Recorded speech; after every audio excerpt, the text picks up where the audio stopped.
A little while ago, I made a video where I played through Pokemon Gold Sinnoh, which was deemed one of the worst Pokemon ROM hacks ever. However, it wasn't as bad as people said it was. But what about the best Pokemon ROM hack? Is all the hype surrounding it justified, or is it just another overrated Pokemon game? First of all though, which Pokemon ROM hack is the best? Of course, people's answers to this question will be different, but one game that has been on the rise recently is Pokemon Radical Red.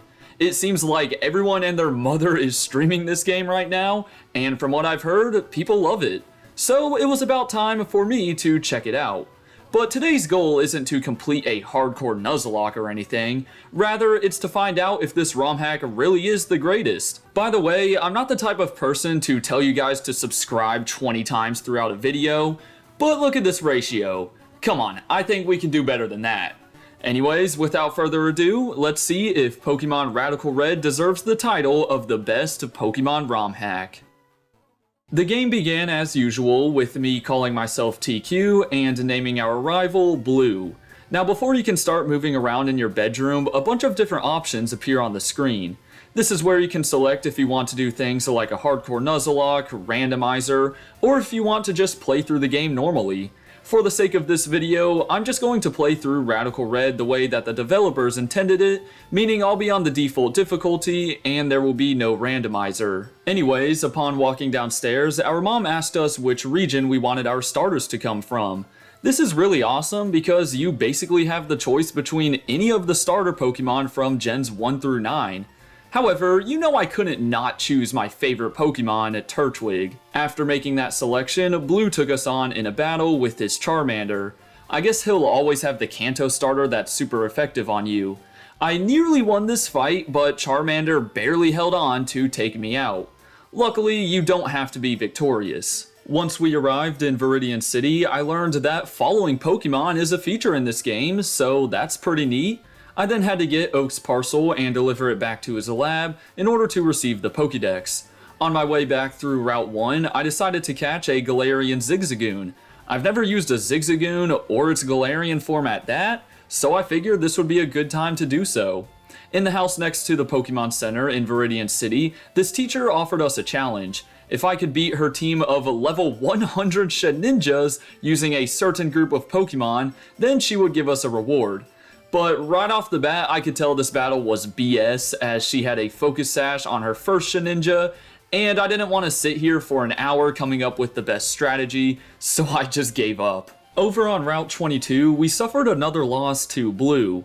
Again, this isn't mandatory or anything, but it still kind of sucks. On Route 2, we got the Dex Nav from one of Professor Oak's assistants before learning that raid dens are a thing in this game. I never really participated in these things in Sword and Shield, so I'm not too stoked about it, but it's cool that they're there, I guess. Brendan was randomly waiting for us in the Viridian Forest, and I did manage to knock out his Corphish and Trico. Maybe he's gonna be a second rival to us or something? Moving on to Pewter City, the gym was closed for the time being, as we had to battle Faulkner in the museum first. And I stood no chance whatsoever. His Rufflet obliterated Turtwig, and then it also knew Rock Smash for Zigzagoon. Yeah, no way Rufflet gets Rock Smash by level 12. Come on, that's just stupid. After a few more failed attempts, I knew I needed something else on my team, so I backtracked to Viridian City to pick up a Mareep. This helped immensely as I was able to defeat his Wattrel, Flittle, and Rufflet after a bit of grinding. However, it was during this fight that I learned that I can't access the bag during battles, and the battle style is on set mode. But I didn't select the hardcore difficulty, and those are usually features of a hardcore Nuzlocke. So how bad is hardcore difficulty then? Moving on to Brock, his AI is just plain unfair. Every time I would switch into a Pokemon to counter his Pokemon, he would just switch right back out. I get switching your Pokemon once or twice, as that happens in just about every Pokemon game, but to do it over and over again, it just makes the battle boring because it'll be a continuous loop of switches. On this run, I did manage to knock out his Varoom, Onix, and Arkin, but that's as far as I got. I guess I just have to hope for an attempt where Brock doesn't switch out his Pokemon 20 times. And eventually, that's exactly what happened, so Turtwig held on for the win. However, I think I'm going to quickly restart the game in order to play on easy difficulty so I can hopefully access my bag, because I didn't sign up to do a hardcore Nuzlocke. After obtaining the Dynamax band on my way out of Pewter, here's how the new team is looking. Yeah, for some reason the wild encounters were completely different this time around, so I still have Groddle, but now I also own a Cubchoo and a Sandygast. Anyways, at the end of Mount Moon, Team Rocket executive Archer caught up to us. His Glimmet didn't live a bulldoze, but its toxic debris ability really screwed me over. All of my team members got poisoned, and I was barely able to knock out his Mightyena before Houndour finished us off. A few tries later though, I reached Houndour with a bit more health remaining, so one bulldoze from Groddle did the trick. Down on Route 4, I caught myself a Stunky. I've always wanted to use this mon, but I just don't play through Pokemon Diamond enough, so this is a good opportunity to give it a shot. The rival battle in Cerulean was surprisingly easy. He quickly switched out his Kirlia for Charmeleon, who did wipe out half of my team before dying to a bulldoze. Pawniard suffered the same fate, while Cubchoo handled Staravia and Kirlia. After receiving the SS ticket from Bill, I realized that Bugsy was hanging out in the Cape. However, I didn't know that Lokix is apparently the best Pokemon in the universe, so I'm not even gonna try to win that battle. The gym battle against Misty was a tight one. Frogadier went down to a couple of Seed Bombs, but not before giving Groddle Frostbite. Skuntank did some solid damage to Floatzel before Misty switched into Starmie, only to die to a few bites. Floatzel then finished off Swiper and Cubchoo before going down to Sandygast.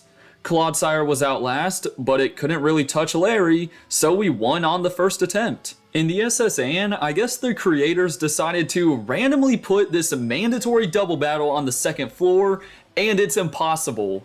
These two sailors have a full team of 6, including things like Cramorant and Nidoqueen, so I got obliterated over and over again. Long story short, I ended up evolving some of my Mons, and the battle went much better, so I could progress to the second Brendan fight. And it was 20 times easier than that double battle, as I just switched between Torterra and Beartic while using Seed Bomb, Earthquake, or Icicle Crash. Lieutenant Surge was very similar to Misty in the fact that I barely held on for the victory. Green Bean wiped out Pincurchin and Bellibolt, but Palmont had Ice Punch, so it easily killed Torterra and Sandygast. Beartic came in for the cleanup before leaving his Alolan Raichu with a sliver and going down. So it was all up to Skuntank, who came through by living with 16 HP and taking out Alolan Raichu and Mega Manectric. There was no rival battle in the Pokemon Tower for whatever reason, so I headed straight to Celadon City. Here I grabbed the free EV and immediately evolved it into a Vaporeon, since I've been in need of a water type. I kind of wish I made it a Flareon though, because Erica was really tough. Rillaboom went down quickly, but Meowscarada one-shot Beartic before dying to a Crunch. Her Mega Venusaur destroyed Palossand, and then she switched out into Meganium. My best bet at this point was to just sack team members while healing Skuntank. And this surprisingly worked out, as Swiper finished off Venusaur and Meganium. There were now a ton of things for us to do after getting the 4th badge, beginning with challenging Giovanni in the Rocket Hideout. Fortunately, his team isn't too crazy right now, as I was able to one-shot most of his Mons, but that Mega Kangaskhan and Orthworm gave a few problems, but nothing to prevent us from winning. The Ghost Marowak in the Pokemon Tower got replaced by an Alolan Marowak. Not only that, but it's a level 58 and it gets multiple stats boosted at the beginning of the fight. Yeah, no, that makes so much sense. Just throw a level 58 wild Pokemon at us after we just got done battling a bunch of mid-40s Pokemon. To make it brief, I got demolished on my first couple of attempts, since this thing's attack stat is through the roof, but after a bit of leveling, Vaporeon handled it pretty easily. On my way to the Sleeping Snorlax, an egg that I got way back hatched into a really cool green and black Clauncher. At first I thought this was a shiny, but it turns out that it's a Bug and Dark type Clauncher, confirming that regional variants are a thing in Pokemon Radical Red, so that's cool. Speaking of the Snorlax, I went ahead and made it my 6th and final team member. I just thought that a bulky normal type with access to a wide variety of moves would fit nicely. The first go at blue in the Silphco went horribly. Apparently Brave Bird is a fighting type move now because it was super effective on Beartic. It took Snorlax and Palossand just to knock it out, and then Blue sent out his Mega Charizard Y with a Drought. Although I eventually killed it, along with the Azumarill, I didn't have enough firepower left to deal with Jumpluff. After throwing my team at this battle over and over again, I finally got into a situation where Staraptor was his last mon alive, and I basically spammed revives on Skuntank just to whittle him down with my Aftermath ability. Yes, that is how I won this stupid fight. Okay, the double battle with Brendan against the Team Rocket admins was really weird. During my first try, Brendan's Pokemon sucked, resulting in a 2v1 that I obviously lost. But on the very next attempt, Brendan kept his Exploud alive, and I didn't lose a single team member, so this battle was incredibly easy. The same can't be said for Giovanni though. His Hippowdon, Garchomp, and Garganacl all stood no chance, but then there's his Mega Kangaskhan. Combine Power Up Punch with its Parental Bond ability, and yeah, my whole team got swept. It took a countless amount of tries, but eventually Giovanni only had Garganacl remaining, while I still had Beartic and Vaporeon alive, so one Muddy Water finished him. The fact that I'll still have to challenge him later makes me want to quit right now. By the way, I'm still being forced to use Super Potions to heal, since Hyper Potions aren't available in the marts yet, even though we're in Saffron City. I'm sorry, but the Pokemarts in this game are terrible. In one of the houses in Saffron City, there was this random meme kid who was obsessed with Mudkip. I think he had like 2 Swamperts on his team, but I still beat him in order to receive the TM for Earthquake. Anyways, Sabrina was a double battle, but thanks to me owning a Dark type, Skuntank did most of the work, while a few other team members closed out the battle. You know, it was nice to have a first try victory for once. Outside of the Safari Zone, Brendan ambushed us, but this one was relatively simple.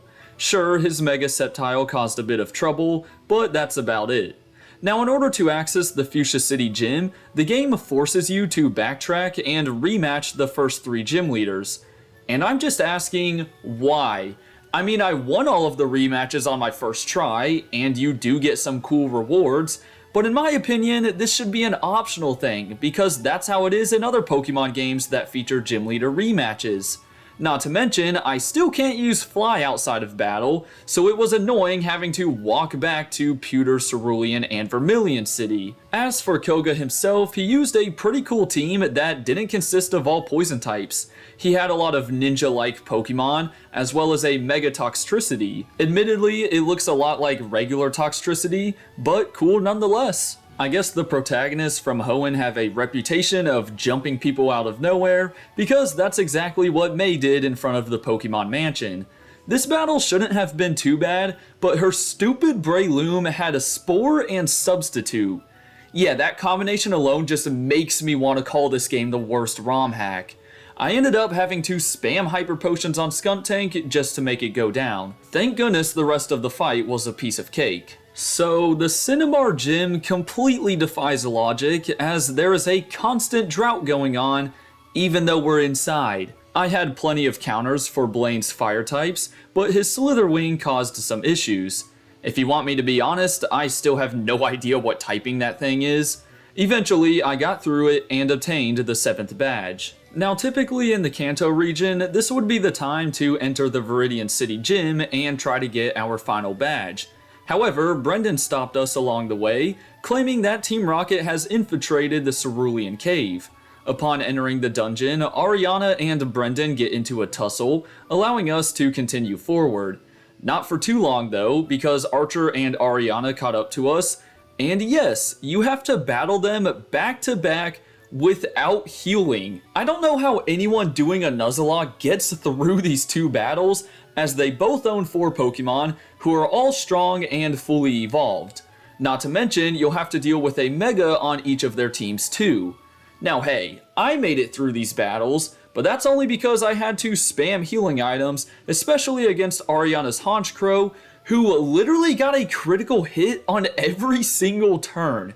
Trust me, it was straight BS. Down at the bottom of the Cerulean Cave, Giovanni was waiting for us. And look, he finally succeeded in catching Mewtwo.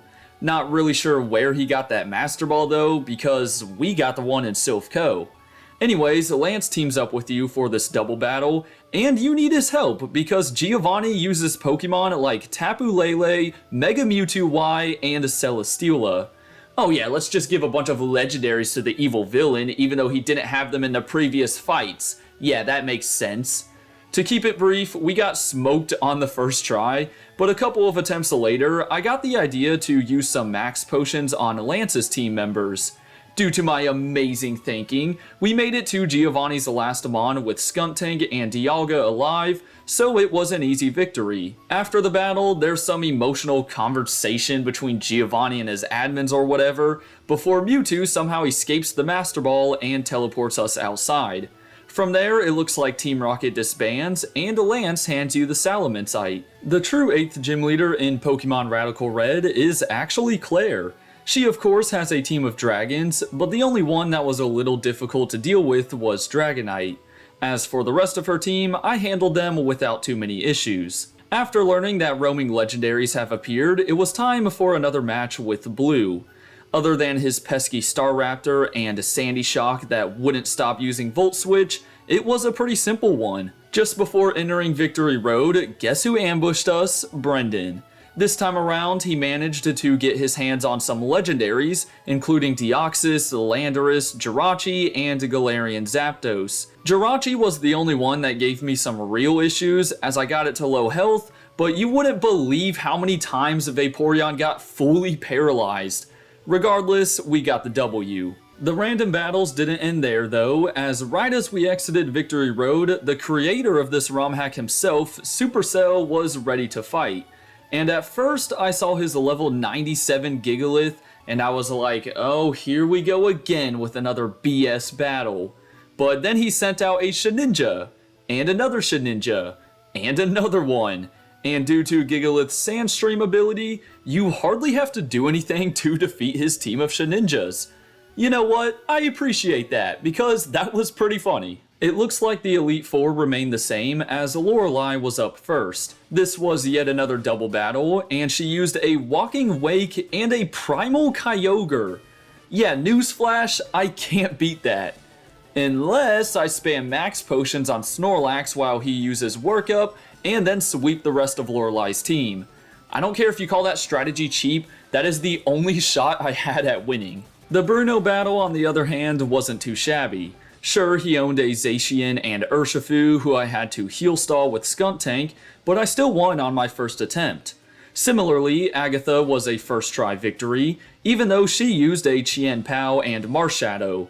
I once again had to spam healing items just to get through Marshadow, but it all worked out. The last member of the Elite Four was of course Lance. His Garchomp, Melmetal, and Dragonite all went down without too many problems, but then out came his Primal Dialga. He eventually switched it out for Salamence and Iron Jugulis, who both didn't last for too long, but then it was back to this Juggernaut. Dialga's Roar of Times and Flash Cannons just did way too much damage, so my only solution was to heal stall until he could only go for Rest and Sleep Talk. Hey man, that's the only way I was getting through that. And finally, it came down to the last showdown with Blue to see who would be the next champion of the Kanto region.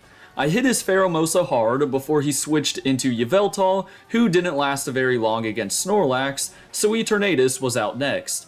A few Earthquakes did the trick, Mega Metagross suffered a similar fate, and his Ditto knocked itself out. Then there was Blue's shiny Miraidon. If you thought Primal Dialga was bad, I had 121 max potions when Miraidon came out on the field. By the time I killed it, I had 76. After that, Snorlax finished off Pheromosa, ending this painful playthrough of the Kanto region.